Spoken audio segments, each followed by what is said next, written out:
What else would you like to know? Well, I'll jump right into my questions. The first one is kind of what are your thoughts about intelligence in autism and Asperger's or autism spectrum? I have a friend. I think that I think there needs to be an awareness of the distinction between intelligence and wisdom, or the distinction between intelligence and discernment. Discernment is often the byproduct of independent thinking. Right. And independent thinking tends to be the polar opposite of social integration, because you have to go with the herd in order to get along with the herd. And in my observation, integrated people may not fully understand the downside of the underbelly of group dynamics until it targets them. Right. But as someone who's been targeted by it ever since I got to school, I'm very aware of it, and I understand the importance of protecting myself from it, trying to avoid it, trying to be prepared for it. And in school, the normal kids had a perspective of me, and I had a perspective of them that were both very confused.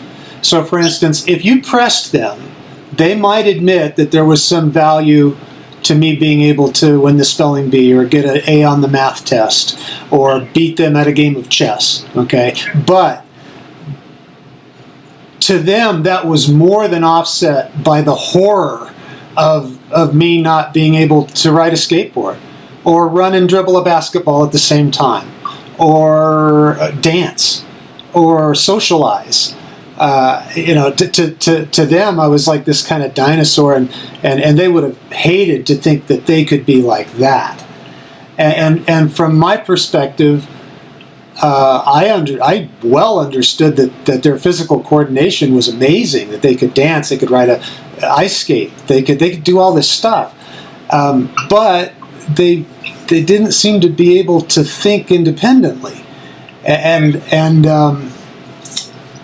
seem to behave in ways that, to me, seemed beneath the level of human intelligence, regarding bullying and gossiping and dishonesty, and there was a lot of darkness that went along with that social integration, it seemed to me.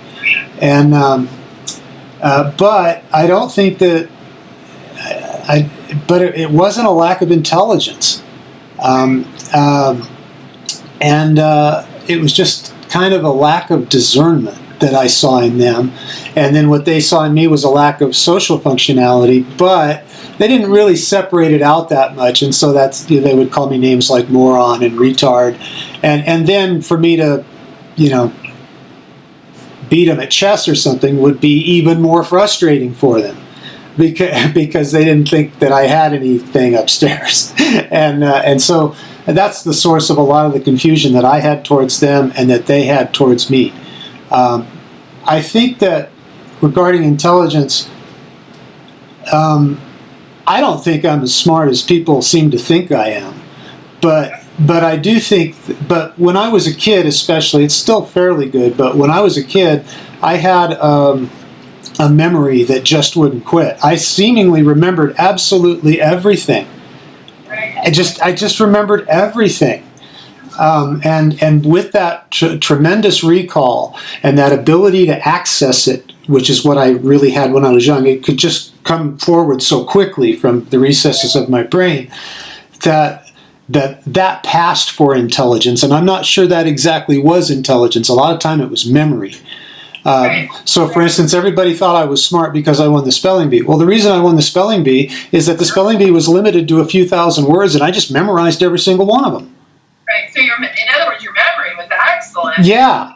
But you don't call that intelligence. And what you're really talking about is kind of that discernment piece in terms of that difference between intelligence and discernment and memory are all three separate. And so, when I took a test, it wasn't necessarily that I understood the subject matter. I might have, but I might not have. The advantage I had was I could remember absolutely everything the teacher had said. So all I had to do was write it down. You see what I'm saying? So, so because I had this tremendous memory, I got tagged sometimes as being particularly intelligent. And as an adult, sometimes people tag me as being intelligent because I don't have, my life isn't characterized by many of the things that other people's lives are characterized by. For instance, most of my, actually all of my classmates that I grew up with have a pretty healthy cross-section of some, if not all, of the following: divorce lawyers, spousal maintenance, child support, credit card debt, bankruptcy, foreclosure, drug habits, convictions, incarcerations, DUIs. I have zero of that. I've never had a hint of any of that. And some people say, oh, well, he must be really smart to have avoided all of that. To me, it's just having the wisdom to understand from a young age that there would be no way I could juggle all of that. Right. So not even making and so I disagree with some knowledgeable people who say that I'm particularly more intelligent than most people. I don't think so. I think my experience is that if I can talk to a normal person one-on-one, not in a group where they're worried about what everybody else thinks, so they're going to turn off their brain, but if I can talk to them one-on-one, my experience has been they're plenty intelligent.